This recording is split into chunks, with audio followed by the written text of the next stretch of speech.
De acordo com o Ministério da Saúde, 70% dos homens brasileiros só vão ao médico por influência da família. E nós já falamos isso aqui, não é? É a irmã, é a esposa, é alguém, alguma mulher que leva, que conduz, que estimula. Acontece que a falta da procura por um médico e a falta da realização dos check-ups anuais aumentam as chances de detecção de doenças em estágio avançado, como o câncer de próstata, por exemplo.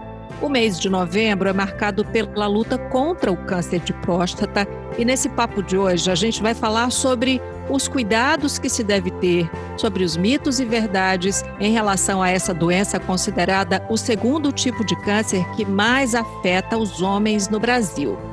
Esse é o Papo Saúde, um podcast da Unimed Ceará em parceria com a campanha nacional Mude um Hábito para ajudar você com dicas e informações em prol da sua saúde e do seu bem-estar. Eu lembro que todos os episódios são gravados de forma remota e por isso a qualidade do som pode não ser a que gostaríamos de entregar a você. A nossa dica continua valendo para que você continue cumprindo todos os protocolos de higienização para combatermos juntos a Covid-19.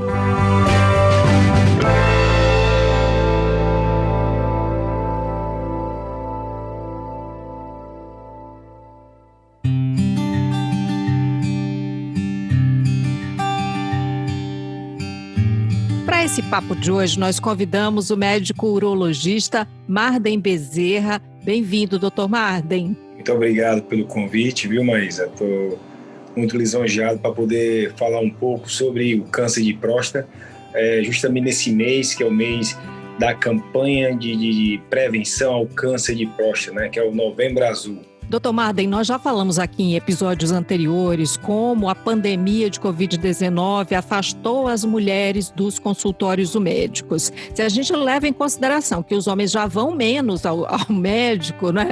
Já olham menos assim para a saúde como um todo, qual é a realidade hoje? Qual é o retrato em relação aos exames de prevenção do câncer de próstata? Bem, mas aí com a pandemia, o que aconteceu? Muitos homens que deveriam estar fazendo regularmente o exame de câncer de próstata, durante aquele principal pico que ocorreu, eles deixaram de ir ao consultório. E hoje que estão começando a retomar, então, as medidas preventivas, sendo que o que nós estamos vendo, que alguns casos já se encontram um pouco mais avançados que nós realmente vimos no passado, quando estava sendo feita a prevenção de maneira adequada. Então, realmente, os casos que estão chegando agora, pacientes que estão mais de um ano sem fazer exames, podem ser casos um pouco mais avançados. E a outra coisa, os pacientes que iriam ser operados naquela época não foram. E agora que eles estão começando, então, a ser operados agora. Bom, a gente está falando então da necessidade urgente, né, de correr atrás, de colocar em dias tudo isso. Vamos fazer então aquele tira-dúvidas básico e depois a gente retoma para falar justamente sobre isso, né, sobre esse alerta para a ida imediata, se for o caso, para o consultório médico, para evitar então esse diagnóstico já avançado, né, com a doença já avançada. Bom, nós temos assim a impressão de que nunca vai acontecer, né, com a gente. Eu estou falando nós mulheres. Com os homens parece que isso é mais comum ainda. Então vamos lá, o que ocasiona o câncer de próstata? Bem, o câncer de próstata, ele é o câncer mais prevalente no homem depois do câncer de pele não melanoma, né? Só para você ter ideia, segundo casuística americana, 1 em cada 6 homens que fizeram exame de prevenção do câncer de próstata vai ter o diagnóstico de câncer de próstata. Sendo que esse diagnóstico, quando ele é feito na fase inicial, certo? Numa fase que o paciente não tem sintoma algum, ele é totalmente curável. Diferente quando o paciente começa a apresentar sintomas, isso já é um sinal de uma doença mais avançada. Então, realmente, o diagnóstico tem que ser feito de maneira precoce, fazendo com que os homens vão pelo menos uma vez por ano ao seu urologista. Bom, aí eu volto para a questão do não querer ir ao médico, né? Do evitar ir ao médico, porque os homens assim têm aquele pensamento de que são super-homens, né? Que não precisam de médico, que não adoecem nunca. Tô mentindo ou é assim, doutor Marden? É assim mesmo, e mais no câncer de próstata que gera um certo tabu, que hoje está sendo quebrado, estão procurando por livre e espontânea vontade, e até as esposas também estão incentivando bastante eles irem ao urologista, porque o exame do toque retal, que é um exame que nós fazemos, é um exame super tranquilo, certo? E que é capaz de dar um diagnóstico precoce juntamente com o PSA, que é o antígeno prostático específico, que é uma enzima que é colhida no sangue, certo? Conseguem dar o diagnóstico de uma doença tão prevalente no homem e que é potencialmente curável. E realmente, os homens, eles são um pouco mais difíceis de ir ao médico do que as mulheres, mas nós estamos notando que isso aí está sendo um pouco quebrado, esse paradigma, e que hoje eles estão indo procurar ou espontaneamente ou porque a parceira pede ou até mesmo exige que ele vá procurar se cuidar. O objetivo da gente é justamente fazer com que os homens mudem, né, esse hábito antigo, né, e que absorvam aí essa necessidade, enfim, que pensem mais sobre isso. O senhor falou sobre o exame anual. E tem aí também um pensamento de que, não, se o meu pai não teve, se ninguém da minha família teve, eu não tenho que me preocupar com isso. A gente está falando de que idade como alerta? Bem, como você acabou de falar, existem os fatores de risco, né? O câncer de próstata, ele tem alguns fatores de risco. Quais seriam? Primeiro é a idade. Nós sabemos que a incidência aumenta com a idade, de tal maneira que aos 80 anos, aproximadamente 50% dos homens já têm câncer de próstata.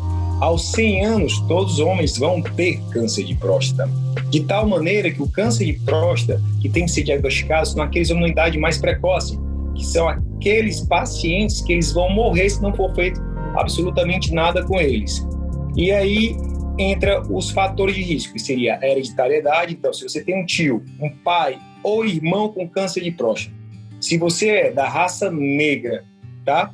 Se tiver esses dois fatores de risco, que são esses dois fatores de risco principais, tá? Que é a hereditariedade, raça negra, tá? Então, você deve começar o exame a partir dos 45 anos de idade.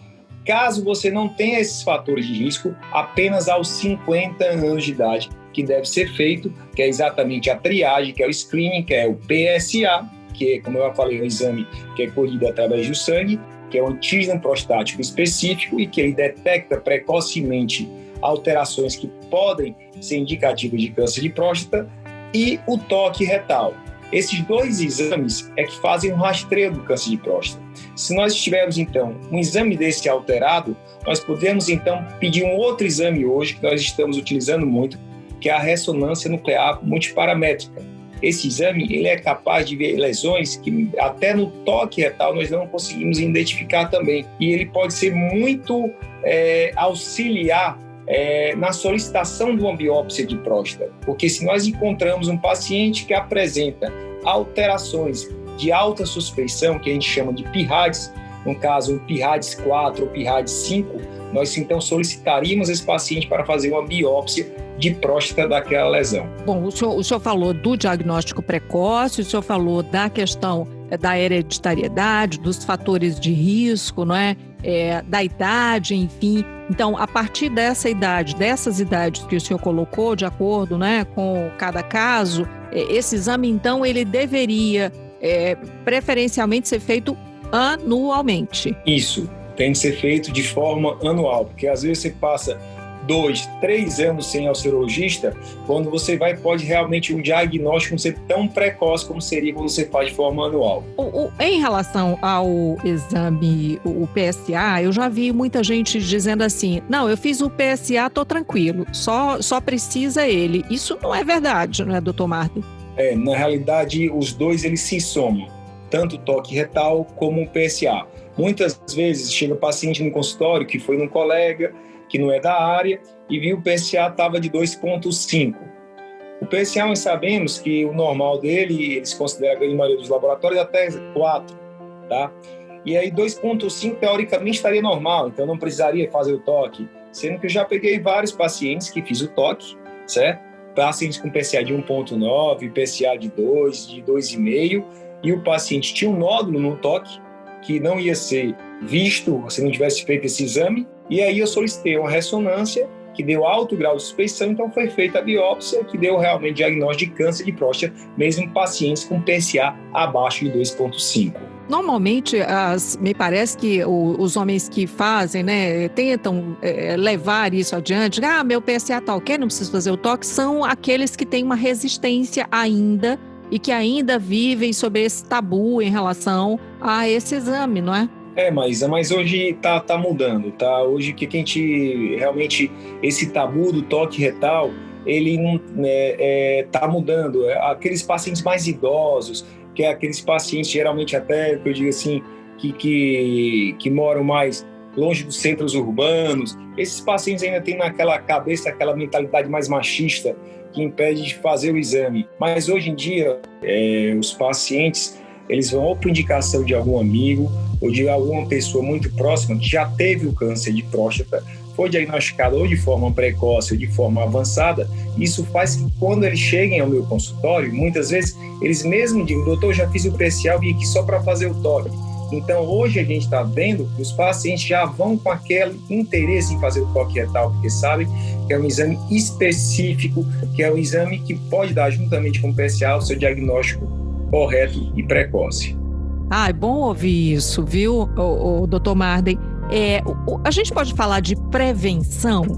Por exemplo, eu ouço falar muito sobre determinados alimentos, né? Eu já ouvi falar de quê? De cogumelos, tem o tomate, tem semente de girimum. É mito? É verdade? O que tem de fundo de verdade nisso? Porque a gente sabe que a alimentação é um grande aliado da nossa saúde, né? Mas isso seriam fatores de prevenção de fato? Na realidade, existem alguns estudos mostrando que alguns alimentos, como por exemplo o tomate, na realidade não é bem um tomate, tem uma substância presente no tomate, mas não é comendo um tomate, 2 tomates por dia que você vai ter uma prevenção no câncer de próstata. Até porque como é que se observou a questão do licopeno? Observou que nos países como, por exemplo, na Europa, alguns países como a Itália tinham um índice baixo de câncer de próstata. Aí se for observar que porque a ingesta do molho de tomate, que é um concentrado de tomate, eles comiam em abundância durante vários anos de sua vida.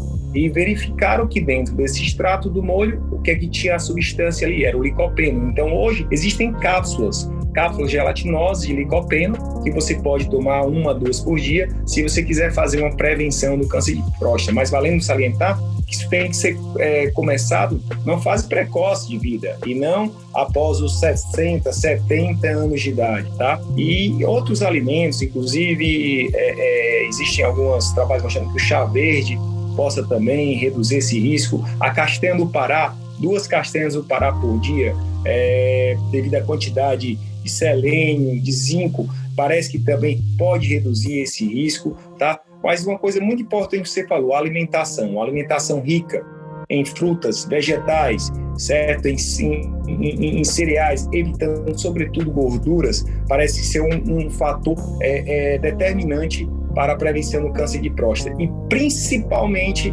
manter o índice de massa corpórea, certo? A obesidade é um fator de risco tanto para o câncer de próstata como para vários outros tipos de câncer também. Claro que a gente está falando aí sobre esses alimentos, mas isso tudo deve ser acompanhado da indicação, do profissional, né? Nada das dietas milagrosas, né, doutor Marden? Eu queria também tocar num outro assunto, que é em relação a alguns, mais uma vez, tabus, né? Por exemplo, tem gente que diz assim: vasectomia, né? A vasectomia aumenta o risco de câncer de próstata. Até que ponto isso é mito ou verdade? Bem, isso é uma questão que, na realidade, você tocou agora, a questão da vasectomia, se aumenta ou não aumenta o risco de câncer de próstata. Na realidade, não existe estudos fidedignos, estudos prospectivos, randomizados, que mostrem que a vasectomia seria capaz de ocasionar um aumento do risco de câncer de próstata. Existem alguns relatos, que na realidade nós não podemos utilizar isso. Então, assim, vasectomia, câncer de próstata. Bom saber. E já que a gente falou da vasectomia, tem a questão da impotência, não é? E isso é muito mais fortemente falado, associado, enfim. Qual é a ligação que existe entre impotência e tratamento de câncer de próstata? É mais um dos mitos que persistem? Pronto, você acabou de falar. Não. Quando você fala em câncer de próstata, tratamento de câncer de próstata e fala em impotência sexual, isso aí não é mito. Isso aí, na realidade, o que acontece? A maior parte da vascularização e da inervação da próstata, ela vem posteriormente à cápsula da próstata. De tal maneira que você vai fazer a cirurgia, você tem que ter muito cuidado na dissecção da cápsula, exatamente para tentar preservar esses feixes vascos nervosos. Hoje em dia, nós dispomos de uma tecnologia excepcional, que é a cirurgia robótica, que nós conseguimos ter uma magnificação daquela imagem, certo? Podemos ter 7 graus de liberdade com as mãos, isso permite uma melhor dissecção do feixe vasco nervoso e, principalmente, o reconhecimento do feixe e, consequentemente, o isolamento desse feixe para evitar, certo, ou reduzir o risco de disfunção erétil no tratamento pós a prostatectomia radical. Bom, é claro que a gente está falando aqui, o Dr. Marden está falando termos assim que eu estou ouvindo pela primeira vez, e você que está acompanhando a gente pode também estar ouvindo pela primeira vez, mas isso também faz com que a gente pense que uma conversa muito sincera com o profissional, com o médico, o urologista, vai aproximar o paciente não só dos termos, mas vai dar a dimensão exata do tipo de tratamento que é necessário, né, Dr. Marden, e de onde esse tratamento vai levar, né? A prostatectomia radical, até que eu acabei de falar agora, seria o termo para fazer a extirpação de toda a próstata, certo? Das vesículas seminais e dos gânglios para onde a doença drena. É o tratamento padrão ouro hoje para o câncer de próstata localizado. E hoje nós conseguimos fazer com a ajuda do robô, certo? Fazer esse tipo de cirurgia com menor risco de disfunção erétil no paciente, de impotência sexual e também de incontinência, que é um dos outros grandes entraves, grandes medos da população masculina quando você meter o tratamento para o câncer de próstata. Além desse tratamento cirúrgico, também se tem um tratamento de radioterapia, que seria aqueles, como diz o leigo, banho de luz na região ali da pelve e da próstata, exatamente para queimar aquelas células neoplásicas, e em casos mais graves, em casos mais avançados, até uso de hormonioterapia para reduzir as dimensões de tumor quando estão em casos mais avançados ou até em casos que já se espalharam pelos ossos. E a gente pode falar em cura a partir desses tratamentos em conjunto ou de acordo com o que o paciente necessita? O câncer de próstata tem cura? Tem. O câncer de próstata, nas fases iniciais, na fase em que você consegue reconhecer ele, o tumor confinado à órgão, o tratamento cirúrgico ele fornece uma cura, certo? Uma livre de doença acima de 90% em 5 anos, certo? A gente chama isso aí que é um elevado nível, ao passo que se você tem um tumor já avançado, já com metástase e tudo mais, essa chance, tá, ela reduz bastante para em torno de 30% a 40%. Então, a gente voltou lá para aquele começo, né, Dr. Marden, da necessidade da procura, da ida ao consultório médico, da realização dos exames, né, para buscar um diagnóstico precoce, né? Quanto mais precoce, melhor. Voltamos ali para o começo. Exatamente. Você acabou de dizer, a prevenção é a nossa principal arma na luta contra o câncer de próstata, que, como eu falei, é uma das doenças mais prevalentes do homem, é o câncer mais prevalente do homem, escapando apenas, ficando atrás do câncer de pele na melanoma. E que não é uma doença de idosos, né, Dr. Marden? Não, é uma doença que pode atingir pessoas jovens, inclusive pessoas de 45, 46, 47 anos de idade, e que realmente tem que ser diagnosticado precocemente nessa idade, porque se não for feito nada, o risco de metástase é bastante alto. E o médico a procurar é o urologista, que é o responsável, então, por essa saúde do homem mais especializada. Exatamente. Mas é claro que a gente está falando da saúde como um todo, né? A saúde geral. Com certeza, não, mas assim, enquanto urologista, muitas pessoas quando falam em urologista, às vezes pensam, é o médico do homem, não. O urologista também trata de mulher. O urologista, ele, na realidade, eu digo que ele é o cirurgião do trato geniturinário, então ele cuida de cálculos nos rins, cuida de cálculos que são pedras dentro do ureter, cuida de pedras dentro da bexiga, cuida de infecção de trato urinário em mulheres também, infecção de trato urinário em homens, certo?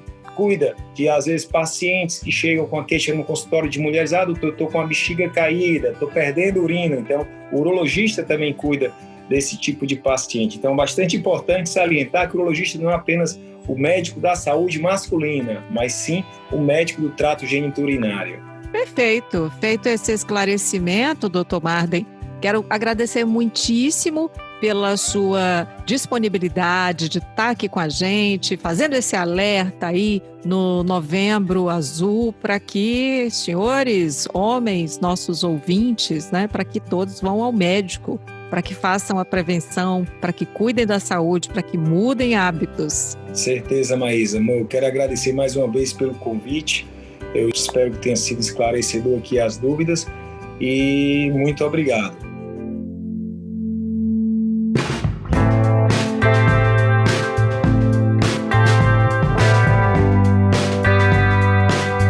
Nosso muito obrigada, então, ao urologista Marden Bezerra. E assim a gente encerra esse episódio de hoje do Papo Saúde, podcast da Unimed Ceará, com dicas e informações em prol da sua saúde e do seu bem-estar. Eu lembro que esse episódio foi gravado de forma remota e que, por isso, a qualidade do som pode não ser a ideal e aqui gostaríamos de entregar a você. Cuidar de você, esse é o plano. Você pode entrar em contato com a Unimed Ceará pelos perfis oficiais no Instagram e no Facebook ou pelo site, acessando www.unimedceara.com.br. Esse episódio é desenvolvido pela Leme Digital. Até a próxima!